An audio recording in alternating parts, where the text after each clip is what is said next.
hay algunas, hay alguna relación del aldosteronismo y del hiperparatiroidismo, y hay algunos estudios con eplerenone, pero con finerenona no hay nada. Bueno, el que hizo esa pregunta nos corchó a todos. Muy interesante. Pero de todas maneras puedo decir que por lo menos en la evidencia actual y en los estudios de finerenone no se ha involucrado este tema. Hay una pregunta que ponen en el chat bastante larga y dice, ¿será que estamos haciendo muy mala medicina preocupándonos más por entrar nuevos medicamentos en lugar de afianzar todo lo que hay, educar al paciente, etcétera, etcétera? No, si usted mira los mecanismos de acción de todos estos nuevos productos, hablo de los antagonistas no esteroideos del receptor mineralocorticoide, hablo de cómo actúa fisiológicamente los inhibidores de la GLP-2, nosotros no estamos hablando de meter nuevos productos, estamos hablando de que estamos interviniendo la enfermedad renal diabética basada en las bases fisiopatológicas de la misma y buscando medicamentos que impacten esos fenómenos patogénicos, desde mi perspectiva. Bueno, doctor Lopera, metformina. Hola, Villegas. Gracias, hombre. Metformina, la metformina, hasta donde yo entiendo, el estudio no fue muy grande en los años 90 y pico, 95, cuando dijeron que era la primera y se sigue usando. Eso es como la fórmula de Cockcroft-Gold, que era con 400 personas y todavía se usa en muchos sitios. Es decir, de acuerdo, la metformina sí es tan buena, es tan sobrada, ¿sí o no? Es un medicamento contundente. ¿Desde qué punto de vista? Si recordamos uno de los estudios que dio Pilar para que metformina fuera incluida y tenga vigencia, es el UCA-PDS. Si ustedes recuerdan, en el UCA-PDS hubo un segmento de pacientes que recibieron metformina e hicieron la comparación contra sulfonilurias y pacientes con insulina. Y hubo una reducción del 40% de desenlaces macrovasculares en el grupo de metformina, de reducción de complicaciones cardiovasculares y de mortalidad. Si bien no fue muy grueso el número de pacientes, posteriormente en otros trabajos, utilizando metformina como monoterapia o combinada con otros medicamentos, se demostró varias cosas. Perfil de seguridad cardiovascular, una importante reducción de hemoglobina glicada que puede ser hasta del 2%, un efecto en reducción de peso que puede ser entre 0.5 a 0.8 kilogramos. Y yo creo que las guías hoy la tienen vigente también como un efecto de salud pública, porque es un medicamento muy barato en todos los países, tanto del primer como del tercer mundo. Entonces pienso que esas características del perfil de seguridad, no generar fenómenos hipoglucémicos y estudios grandes como el UCA-PDS que demostraron un impacto en la parte cardiovascular, es lo que sigue teniendo la metformina como un medicamento de primera línea en estos antidiabéticos orales tradicionales. Doctor, muchas gracias, pero le cuento que usted ya se gastó el tiempo casi de las otras dos preguntas que le voy a hacer, así que sea más directo y breve. Específicamente, en otros países, en Europa, han dicho que se puede usar la metformina hasta 15, pero usted es muy tajante entre 30 y 45. Cuéntenos. Ninguna guía lo tiene aprobado, Villegas, pero no, sí, la EMA en el año 2019 en Europa dijo que hasta hizo un estudio, sí señor, específicamente los daneses y los españoles, donde entre 15 y 29 mililitros por minuto mostró eficacia y seguridad. Seguridad basado en el efecto más temido, que es la acidosis láctica. En ese grupo de pacientes, ninguno presentó acidosis láctica. Pero en este momento, decir que por debajo de 30 se puede utilizar es una indicación off-label y ninguna guía la tiene aprobada. Muy bien. Doctor, cuando usted da esas charlas de diabetes que a veces se vuelven muy aburridoras, que siempre le dicen a uno de los 10 grupos de diabetes, hay 6 o 7 grupos que no los usa nadie, hombre. ¿Usted para qué habla de la carbosa? ¿Para qué habla de otras cosas? Incluso de sulfonilureas, aunque yo sé que a los endocrinólogos les encanta mucho. ¿Qué grupos usted como nefrólogo nos recomendaría que nos olvidemos y saquemos de los antidiabéticos orales? O dígame si estoy hablando bobadas. Olvidémonos de sulfonilurias, particularmente de primera generación. Clorpropramida, tolbutamida salen. Hace mucho rato esos medicamentos ya no deben estar en los pacientes. De segunda generación, glibenclamida. Algún campo para glimeperida, alguno muy reducido. Y el segundo grupo que tampoco tiene ninguna preponderancia, las glitazonas, particularmente rosiglitazona, que aumentó la mortalidad cardiovascular y que son medicamentos que tienen hepatotoxicidad y que aumentan el volumen hasta de 4 a 6 litros y el aumento de peso. Esos dos grupos de medicamentos no son considerados en los pacientes con enfermedad renal diabética.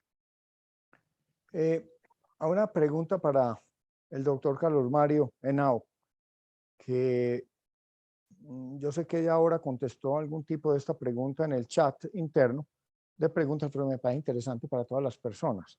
Si usted tiene un paciente que tiene una macroproteinuria, una macroalbuminuria y está con insulinas, usted le pondría un antidiabético oral para reforzar eso y tratar, así, si el paciente no está en metas y usted cree que hay una solución con algún antidiabético oral para mejorar esto, de los tradicionales, por ejemplo, o de los otros, ¿cuál? Doctor, muy buenas noches. Cordial saludo a todos mis compañeros. A usted muchas gracias nuevamente por la invitación. Pues doctor, a ver, ahí hay varios contextos para mirar. ¿Está en buen control metabólico o no está en buen control metabólico? Porque Sí, conteste las dos. si usted tiene un paciente en un excelente control metabólico, está insulinizado y tiene una macroproteinuria, obviamente todas las guías actualmente nos indican que debemos asociarle algunos de estos medicamentos de nueva generación, principalmente si usted ya lo tiene insulinizado y lo quiere combinar con un inhibidor o un GLP-1, perdón, sería una buena elección. O también, pues los que más evidencia han mostrado, como lo mostró el doctor Jorge Rico ahora, es que los SGLT2, sobre todo en episodios donde hay gran inflamación, donde hay proteinuria marcada, de pronto esta asociación sería muy interesante. Si usted tiene el escenario del paciente que no está compensado, pues ya uno tiene que mirar es hasta dónde está el paciente, si está glucotóxico, como mencionaban ahora, que no solamente la glucotoxicidad renal es importante, sino la glucotoxicidad generalizada, y es optimizar el manejo de insulina para llegar a metas metabólicas, y una vez que usted lo tenga compensado, entonces probablemente eso le va a ayudar a mejorar la proteinuria, y si no lo consigue en un plazo no mayor a 3 a 6 meses, usted le debe estar agregando un SGLT2 a ese paciente. Doctor Henao, y respecto a esta memoria metabólica, pues hombre, cuando el paciente ya llegó a falla terminal, pues ya está en Alzheimer ese paciente. Perdió toda la memoria y el riñón lo tiene acabado. Es difícil y complicado el manejo, y a pesar de eso seguimos bajando mucho las metas de glicosilada.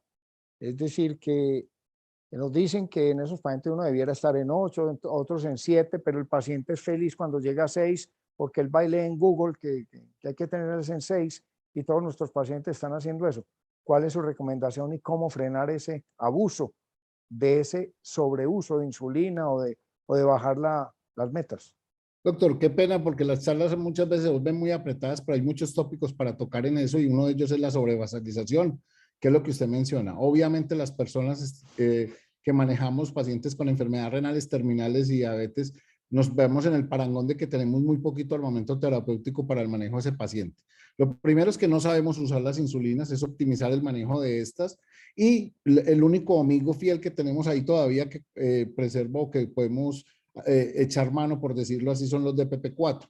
Esa sería una alternativa muy importante. Pero es que, doctor, si estamos hablando del paciente ya en estadios terminales que ya está en diálisis, pues ya ahí la memoria metabólica no viene a jugar un papel fundamental, porque ya la inflamación y los daños han hecho los estragos. Probablemente lo único que podamos evitar es mejorar en algo los desenlaces cardiovasculares. La invitación es a usarlos desde estadios más tempranos, no tenerle miedo a la insulina. La insulina lleva 100 años en el mercado y ha salvado más gente que las vacunas. Entonces, la idea con eso es saberla usar y hasta cuándo usarla. Es que un paciente no, ¿quién dijo que si usted lo insulinizaba lo tenía que dejar en insulina toda la vida? Usted lo puede pasar cuando el paciente salga de su estado de glucotoxicidad a un medicamento oral que tenga implicaciones más protectoras desde el punto de vista cardiovascular y renal. Perfecto. Doctor Rico, los últimos minutos se los voy a dedicar a usted, hombre, que ahí lo veo muy, muy piloso. Doctor Rico, ¿usted usaría inhibidores de PP4 en falla renal para disminuir el riesgo cardiovascular, específicamente el riesgo cardiovascular en pacientes que no han logrado metas en falla renal avanzada? Hola Iván, ¿cómo estás? Un gusto saludarlo. Felicitaciones por el evento y a mis compañeros por su excelente charla. La pregunta es con inhibidor de GSLT2 o inhibidor de PP4. No, primero de PP4, ahora hablamos de SGLT2. Bueno, los de PP4 son medicamentos en general seguros desde el punto de vista cardiovascular. Son seguros, por eso están aprobados, y son seguros desde el punto de vista renal. Son medicamentos que siguen teniendo vigencia porque cuando nosotros tenemos una enfermedad renal avanzada, tenemos muy poquitas opciones de tratamiento. Y el control metabólico sigue siendo importante, como bien lo decía Carlos, en el manejo de nuestros pacientes. Debe ser, y ese manejo debe ser dinámico. Básicamente eso, con inhibidores de DPP-4. Doctor, ¿usted ha visto efectos secundarios con los SGLT2? Yo sí los he visto. ¿Usted los ha visto? ¿Ha Sí, tenido? claro. Porque es que hablamos de ellos, los recomiendan demasiado y se nos olvida que tienen efectos secundarios. Claro, Iván, es muy importante la pregunta. Primero, saber en general que son medicamentos seguros, pero sí hay que saber que hay efectos secundarios importantes. Y uno de los efectos secundarios importantes es que debemos saberlo nosotros utilizar, porque muchos de los efectos que se presentan con estos medicamentos es porque nosotros no los sabemos utilizar. Nosotros no escogemos bien el paciente, nosotros tenemos que ver el estado volémico del paciente, tenemos que ver las presiones arteriales que tiene nuestro paciente, tenemos que saber los medicamentos asociados que tienen nuestros pacientes. Y básicamente saber que pueden haber desde el punto de vista renal algunas cosas que se pueden presentar. Cuando uno utiliza un IGSLT2, entre más reserva renal tenga el paciente, este paciente puede tener una disminución en la tasa de filtrado. Yo no recomendaría utilizar varios medicamentos de manera simultánea, sobre todo cuando no hay reserva renal, porque te puede caer mucho la tasa de filtrado. También es importante ver los electrolitos de nuestro paciente a la hora también de ponerlo en consideración. Esos efectos adversos, yo creo que no debemos ser temerosos de amputaciones, de riesgo de fracturas, de enfermedad vascular. Eso se vio puntualmente en un estudio y se ha demostrado claramente que en general no tienen estos efectos, en general estos medicamentos. El DAPA-CKD en su estudio no se presentó ningún paciente fenómenos de cetoacidosis. Entonces es muy importante tener, aunque está descrito, yo no he visto ningún caso de fenómenos o de cetoacidosis, no sé si mis compañeros la han visto asociado a estos medicamentos. Doctor Rico, última pregunta para que cerremos con broche de oro este viernes. La gente está cansada, ya se quieren ir a tomar un traguito, así que por favor dejémoslos descansar. La última pregunta es,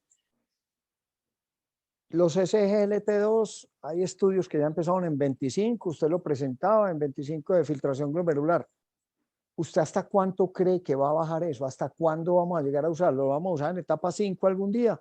¿En etapa 5 de los que orinan? ¿O tiene efectos además de glucosuria que si no tengan que ver con la orina y que se puedan llegar a usar, o por lo menos en etapa 4 avanzada, ¿sí o no?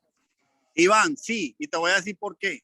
Se van a llegar a utilizar en diálisis inclusive. El DAPA-CKD tiene un subanálisis en pacientes en diálisis. ¿Por qué?